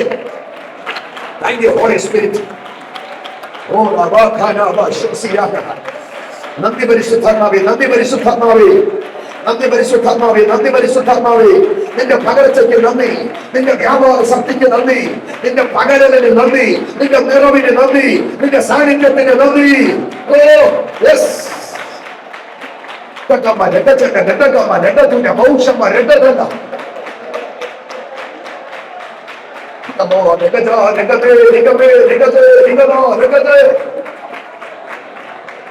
പരിശുദ്ധാത്മാവുമായിട്ട് ബന്ധം സമയവേഗം അവസാനിപ്പിക്കാം. ഭയങ്കര ഒരു കണക്ഷൻ പരിശുദ്ധാത്മാവായിട്ടുണ്ടാകണം കേട്ടോ. ഉപവാസപ്രാർത്ഥനയ്ക്കോ നമ്മൾ കൈയടിച്ച് ആരാധിക്കുമ്പോൾ മാത്രമല്ല, നമ്മുടെ എല്ലാ നിമിഷങ്ങളിലും നമ്മുടെ കിടക്കയിൽ ഉണ്ടാകണം. നാം ഇരിക്കുമ്പോൾ നമ്മളിവിടെ അവനുണ്ടാകണം. നാം പ്രാർത്ഥിക്കുമ്പോൾ നമുക്കപ്പനുണ്ടാകണം. നാം യാത്ര ചെയ്യുമ്പോൾ നമുക്കപ്പനുണ്ടാകണം. അവനെ ഒഴിഞ്ഞൊന്നും ചെയ്യരുത്, അവനെ പിരിഞ്ഞൊന്നും ചെയ്യരുത്, അവനെ വിട്ട് ഒരു നിമിഷം പോലും മാറരുത്. എവിടെ പോയാലും നിന്റെ കൂടെ വരാൻ യോഗ്യനായ ഒരുവനാണ് പരിശുദ്ധാത്മാവ്. അവൻ നിന്റെ ഒപ്പമുണ്ടെങ്കിൽ നിന്റെ കാലടികൾ പിശകത്തില്ല. അവൻ നിന്റെ ഒപ്പമുണ്ടെങ്കിൽ നിന്റെ പാത പിഴയ്ക്കത്തില്ല. അവൻ നിന്റെ ഒപ്പമുണ്ടെങ്കിൽ നിന്റെ നോട്ടം പിഴയ്ക്കത്തില്ല. അവൻ നിന്റെ ഒപ്പമുണ്ടെങ്കിൽ നിന്റെ ചിന്ത മതറിപ്പോകത്തില്ല. അവൻ നിന്റെ ഒപ്പമുണ്ടെങ്കിൽ നിന്റെ നോട്ടം വിശുദ്ധമായിരിക്കും. അവൻ നിന്റെ ഒപ്പമുണ്ടെങ്കിൽ നിന്റെ ചിന്ത വിശുദ്ധമായിരിക്കും. അവൻ നിന്റെ ഒപ്പമുണ്ടെങ്കിൽ നിന്റെ നടപ്പ് വിശുദ്ധമായിരിക്കും. ഞാനൊരു കാര്യം കൂടെ പറഞ്ഞു, 2 മിനിറ്റ് അത്തരത്താണ്. 3ാമത്തെ ലക്ഷ്യം, അത് 1 മണിക്കൂറാണ് പറയേണ്ടിയുണ്ട്, പക്ഷെ 1 മിനിറ്റ് പറയാം. 3ാമത്തെ ലക്ഷ്യം, മരിച്ചുപോയ തങ്ങളുടെ പ്രിയപ്പെട്ടവരെ ഓർത്ത് ദുഃഖിച്ചിരിക്കുന്ന തെസ്സലോനിക്കയിലെ വിശ്വാസികളെ. അപ്പൊ തെസ്സലോനിക്കയിലെ വിശ്വാസികളുടെ ഒരു വലിയ പ്രശ്നമാണ് മരിച്ചുപോയവരെ കുറിച്ച് ദുഃഖിച്ചിരിക്കുക. ഉണ്ടെന്നില്ല ഈ 9:50 നിങ്ങളെ നോക്കട്ടെ, ഇപ്പോൾ ആരാണ്ട് ചത്തു പോയ പോലെ തോന്നുന്നു. ഒന്ന് സന്തോഷിച്ചിരുന്നേ. ഞാൻ തെസ്സലോനിക്കയിലുള്ള കാര്യമാണ് പറഞ്ഞത്. ഞാൻ ദുഃഖിച്ചിരിക്കുക. 2 ദിവസം പാസ് അവർക്ക് സന്തോഷമുണ്ടെങ്കിൽ അടുത്ത 10 ദിവസം ദുഃഖമാണ്. ഈ തിമോത്തിയോസിൽ കണ്ട് വശം കെട്ട് അവസാനം അയാളെ ഇടയിലോട്ടിറങ്ങി ചോദിച്ചു, ഞാൻ വന്ന നാൾ മുതൽ നിങ്ങളെ ശ്രദ്ധിക്കുന്നു, എന്താ നിങ്ങളുടെ കുഴപ്പം? 2 ദിവസം നിങ്ങൾക്ക് സന്തോഷമാണെങ്കിൽ 10 ദിവസം ദുഃഖം. നിങ്ങളുടെ ദുഃഖത്തിൻ്റെ കാരണം എന്താ? എൻ്റെ പ്രസംഗമാണോ? എൻ്റെ പ്രബോധനമാണോ? മിസ്റ്റേക്ക് ഞാനത് പരിഹരിക്കാം. എൻ്റെ മിസ്റ്റേക്ക് ആണെങ്കിൽ അവർ കരഞ്ഞോണ്ട് പറഞ്ഞു, പാസ്റ്റർ ഞങ്ങളുടെ പ്രസംഗമോ ഉപദേശം അതൊക്കെ ബെറ്ററാ. പിന്നെ നിങ്ങളുടെ ദുഃഖത്തിൻ്റെ കാരണം എന്താ? കവിൾത്തടങ്ങളോട് ഒഴുകുന്ന കണ്ണീര് തുടച്ചു വീങ്ങും പൊട്ടി അവർ പറഞ്ഞു, മരിച്ചുപോയി ഞങ്ങളുടെ പ്രിയപ്പെട്ടവരെ ഓർക്കുമ്പോഴാണ് ഞങ്ങൾക്ക് ദുഃഖം. അയ്യോ, മരിച്ചുപോയവരെ കുറിച്ച് ഓർക്കുമ്പോൾ എല്ലാവർക്കും ദുഃഖമല്ലേ? മരിച്ചുപോയവരെ കുറിച്ച് ഓർത്ത് തുള്ളിച്ചാടുന്ന ആരെങ്കിലും ഉണ്ടെങ്കിൽ തിരുവനന്തപുരത്ത് ജഗതിക്ക് അപ്പുറത്തൊരു പ്രത്യേക സ്ഥലമുണ്ട്. 2 ആഴ്ച അവിടെ ചെന്നാൽ മതി, രോഗം മാറും. മരിച്ചുപോയവരെ കുറിച്ച് ഓർക്കുമ്പോൾ എല്ലാവർക്കും ദുഃഖമാണ്. അത് സാർവലൗകികമാണ്. നമ്മുടെ വീട്ടിൽ മരിച്ചുപോയവരെ കുറിച്ചുള്ള ഓർമ്മയുണ്ട്. എൻ്റെ സ്നേഹസമ്പന്നയായ അമ്മ മരിച്ചിട്ടേ ഞാനിന്ന് എൻ്റെ സാക്ഷ്യം പറയുമ്പോൾ പൊട്ടി കരഞ്ഞു പോയെന്നാണെന്നറിയാമോ? എൻ്റെ അമ്മ എപ്പോഴും പാടുന്നൊരു പാട്ട് പാടിയപ്പോൾ എനിക്ക് പിടിച്ചു നിൽക്കാൻ പറ്റിയില്ല. അപ്പോൾ മരിച്ചുപോയി എൻ്റെ അമ്മയെക്കുറിച്ച് ഓർത്തപ്പോൾ ഇപ്പോഴും ഞാൻ കരഞ്ഞു. നല്ലൊരു അമ്മയായിരുന്നു എൻ്റെ അമ്മ കേട്ടോ. എടാന്ന് എന്നെ വിളിച്ചിട്ടില്ല, പോടാന്ന് വിളിച്ചിട്ടില്ല. വീട്ടിൽ ചെന്ന് അപ്പനോടും അമ്മയോടും വഴക്കുണ്ടാക്കല് കേട്ടോ. പാടാന്ന് വിളിച്ചിട്ടില്ല, കമ്പെടുത്ത് അടിച്ചിട്ടില്ല. നരവടിക്കുള്ള മരുന്നായെന്ന് തോന്നുന്നു മാർക്ക്. എന്നെ പോടാന്ന് പാടാന്ന് വിളിക്കാൻ എന്നറിയാം. ഞാൻ 10 വയസ്സിലെ അഭിഷേകം പ്രാപിച്ചു. 11 വയസ്സിൽ സ്നാനപ്പെട്ടു. ശുശ്രൂഷ തുടങ്ങി 12 വയസ്സിൽ. ആ ഒരു ബഹുമാനം അമ്മ എനിക്ക് തന്നു. പക്ഷെ വിട്ടുപിരിഞ്ഞ് കർത്താവിനോടുകൂടെ ചേർക്കപ്പെട്ടിട്ട് ഇപ്പോൾ വർഷം 14 കഴിയുന്നു. അമ്മയെക്കുറിച്ചുള്ള ഓർമ്മകൾ ഇടനെഞ്ചിൽ നീറ്റല. ഞാൻ അവസാനിപ്പിക്കുന്നു. അമ്മയുടെ മുറി എൻ്റെ രണ്ടാമത്തെ മോൾ ഉപയോഗിക്കുന്നു. ആ മുറിയിൽ അമ്മയുടെ അലമാരിയുണ്ട്. ആ അലമാരിയിൽ അമ്മയുടെ സ്കാനിങ് റിപ്പോർട്ട്, അമ്മയുടെ ശ്വാസത്തിൻ്റെ ഗന്ധമുള്ള വസ്ത്രം, കൊടുക്കാൻ മാറ്റിവെച്ച ലഘുലേഖ, ദീർഘവർഷങ്ങൾ ഉപയോഗിച്ച ബൈബിൾ, വണ്ടിക്കൂലിക്ക് മാറ്റിവെച്ച ചില്ലറ പൈസ, അതടങ്ങുന്ന വായിക്ക്. ഏകാന്ത സമയം അമ്മയെക്കുറിച്ചുള്ള ഓർമ്മകൾ വേട്ടയാടുമ്പോൾ ഇതെടുത്ത് പരിശോധിക്കുമ്പോൾ ഞാൻ അറിയാതെ പൊട്ടിക്കരയും. മരിച്ചുപോയി എൻ്റെ അമ്മയെക്കുറിച്ച് ഓർക്കുമ്പോൾ എനിക്കും ദുഃഖമാണേ. ആ ദുഃഖം മാറുന്നത് എപ്പോഴാണെന്നറിയാമോ? മരിച്ചുപോയ എൻ്റെ അമ്മയെ തേജസ്സോടെ ഒരിക്കൽ ഞാൻ കാണും എന്ന പ്രത്യാശ എന്നെ ഭരിക്കുമ്പോൾ ആ ദുഃഖം മാറുന്നത്.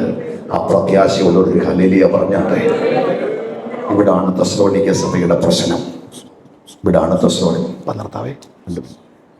തെസ്സലോനിക്ക സഭയുടെ പ്രശ്നം.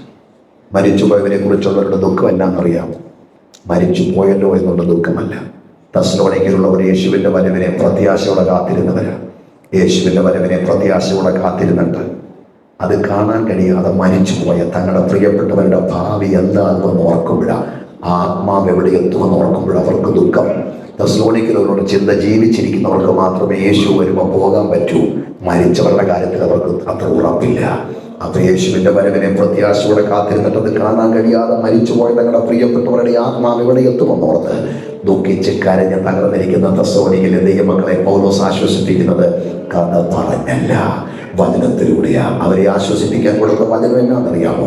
സഹോദരന്മാരെ, പ്രത്യാശയിലും മറ്റുള്ളവരെ ഇപ്പോൾ നിങ്ങൾ ദുഃഖിക്കാതിരിക്കേണ്ടതിന് നിദ്ര കൊള്ളുന്നവരെ കുറിച്ച് അറിവില്ലാതിരിക്കരുത്. ഭക്തന്റെ മരണം നിദ്രയാ. അപ്പം നിദ്ര കൊള്ളുന്നവരെ കുറിച്ചുള്ള അറിവെന്താണ്? 16-ാം വാക്യം ഒന്ന് പറഞ്ഞ് നമുക്ക് നിർത്താം. നമ്മുടെ കർത്താവ് ഗംഭീരനാദത്തോടെ പ്രധാന ദൂതന്റെ ശബ്ദത്തോടെ ദൈവത്തിന്റെ കാഹളത്തോടെ സ്വർഗത്തിൽ നിന്ന് ഇറങ്ങി വരും. അപ്പോൾ ആദ്യം സംഭവിക്കുന്നത് ക്രിസ്തുവിൽ മരിച്ച വിശുദ്ധന്മാർ ഉയർക്കും. ഒരു ഹല്ലേലൂയ പറഞ്ഞാട്ടെ. കർത്താവിനെ കാത്തിരുന്നിട്ട് വരവ് കാണാതെ മരിച്ചുപോയ വിശുദ്ധന്മാരുടെ ആത്മാവ് പട്ടടങ്ങിയിട്ടില്ല, കെട്ടുപോയിട്ടില്ല, പഞ്ചഭൂതത്തിൽ ജയിച്ചിട്ടില്ല. കാഹളം ധരിക്കും, കല്ലറകൾ പിറക്കും, അവരെ അക്ഷയരായി ഉയർക്കും. പിന്നെ ജീവനോടെ ശേഷിക്കുന്ന നാം രൂപാന്തരപ്പെട്ട് അവരോട് ഒന്നിക്കും. രണ്ട് കൂട്ടരും ഒരു ഒറ്റ പോക്കാണ്. പൗലോസിന്റെ ഭാഷയെ പറഞ്ഞാൽ കണ്ണിണയ്ക്കുന്നതിനിടയിൽ ആകാശങ്ങളിലേക്ക് എന്തിനാ പോകുന്നത്? കാലുവരകൾ നമുക്ക് വേണ്ടി തകർക്കപ്പെട്ട ഒരുവനുണ്ട്. നമ്മെ വീണ്ടെടുത്ത ഒരുവനുണ്ട്, അവനെ എതിരേൽപ്പാൻ. അങ്ങനെ അവനെ എതിരേറ്റിട്ട് പൗലോസ് പറയുന്നു, അവനോടുകൂടി എപ്പോഴും നാം ഇരിക്കും. എന്നിട്ട് ലാസ്റ്റ് പറയുന്നത്, ഈ വചനങ്ങളെ കൊണ്ട് അന്യോന്യം ആശ്വസിപ്പിച്ചുകൊള്ളുവിൻ. അപ്പൊ നമ്മെ ആശ്വസിപ്പിക്കുവാൻ വചനത്തിന് കഴിയുമെന്ന് ഉറപ്പുള്ളവരുടെ ഹല്ലേലൂയ പറഞ്ഞാട്ടെ. ഞാൻ 5 മിനിറ്റാണ് കൂടുതലെടുത്തത്. ഞാൻ അവസാനിപ്പിക്കുന്നു. എല്ലാവർക്കും ഒന്ന് എഴുന്നേൽക്കാം. ഒറ്റ വാക്ക് ഞാനൊന്ന് പ്രാർത്ഥിച്ചോട്ടെ. ഇന്ന് രാത്രി വചനത്തിൽ തന്നെയാണ് നിൽക്കാൻ എനിക്ക് ആത്മാവ് പ്രേരണ നൽകിയത്. കർത്താവിന്റെ വരവിനെ വിളിച്ചറിയിക്കുന്ന പ്രത്യാശയുടെ ഗാനം കൈകളടിച്ചു പാടാം. കരുണയുള്ള പിതാവേ, 5-ാമത്തെ രാത്രി ഞങ്ങളുടെ മേൽ അരിഞ്ഞ പുൽപ്പുറത്ത് പെയ്യുന്ന മഴ പോലെ പെയ്ത വചനത്തിന്റെ ശക്തമായ മഴയ്ക്കായി സ്തോത്രം. ഈ മക്കളെ അനുഗ്രഹിക്കുന്നു. കർത്താവിന്റെ വരവിനെ കുറിച്ചുള്ള പ്രത്യാശയിൽ സ്ഥിരതയുള്ളവരായി സ്ഥായി കൊണ്ട് മുൻപോട്ട് പോകട്ടെ. Glory glory glory. വചനത്തിൽ നിലനിൽക്കുന്നവരാകട്ടെ. ആമേൻ. കർത്താവിന് പ്രസാദമുള്ളവരാകട്ടെ. ഞങ്ങളിൽ നിന്ന് വാങ്ങിപ്പോയ പ്രിയപ്പെട്ടവർ വരുന്ന കാണുമെന്ന പ്രത്യാശയുള്ളവരാകട്ടെ. യേശുവിന്റെ വരവിനെ കുറിച്ചുള്ള പ്രത്യാശയിൽ സ്ഥിരതയുള്ളവരാകട്ടെ. എപ്പോഴും സന്തോഷിക്കുന്നവരാ, ഇല്ലാത്തതിലും സ്തോത്രം ചെയ്യുന്നവരാ, ഇടപെടാതെ പ്രാർത്ഥിക്കുന്നവരാ, ആത്മാവിനെ കെടുത്താതെ പ്രവചനം തുച്ഛീകരിക്കാതെ സകലവും ശോധന ചെയ്ത് തന്നത് മാത്രം മുറുകെ പിടിച്ച് സകലവിധ ദോഷവും വിട്ടകന്ന് ജയകരമായ ഒരു ക്രിസ്തീയ ജീവിതം നയിച്ച് നിത്യതയുടെ തീരെ പോകുക. ഈ ദൂത് ഞങ്ങളുടെ അകത്ത് കരുത്തായി വ്യാപരിക്കട്ടെ. നിന്റെ മക്കളെ അനുഗ്രഹിക്കുന്നു യേശുവിൻ നാമത്തിൽ തന്നെ.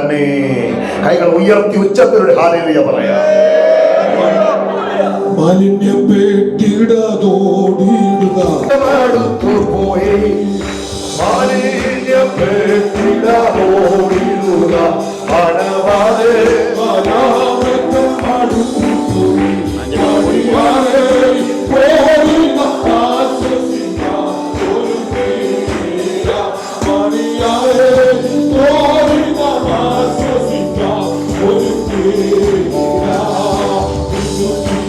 Good.